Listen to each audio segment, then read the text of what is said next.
Penso che l'appellativo dignità in realtà si riferisca proprio all'aspetto personale di ogni lavoratore, che ha il diritto di avere un lavoro dignitoso, che quindi gli permetta di progettare il proprio futuro e quindi mirare a qualcosa di più grande. E allora riducete il costo del lavoro, create le condizioni perché... non è che in 2 mesi si possa risolvere tutti i problemi dell'Italia, si affronta un problema alla volta, seriamente e senza troppi proclami. Quello che abbiamo detto lo abbiamo poi fatto, abbiamo già fatto questo decreto che oggi è prodotto in aula, si spera poi che sarà magari in Parlamento possa essere migliorato, ecco, non assolutamente anacquato.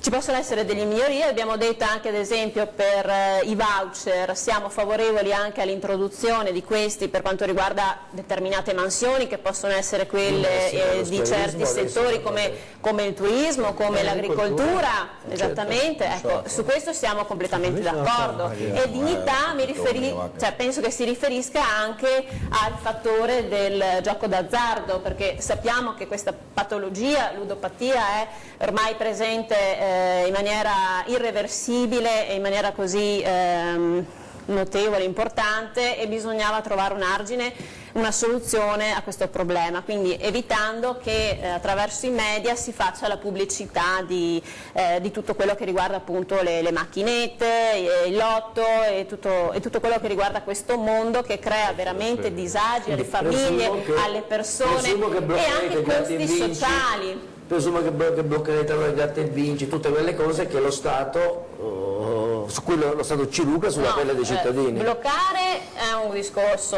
non creare le condizioni perché una persona sia invogliata attraverso la pubblicità a giocare d'azzardo è un'altra cosa.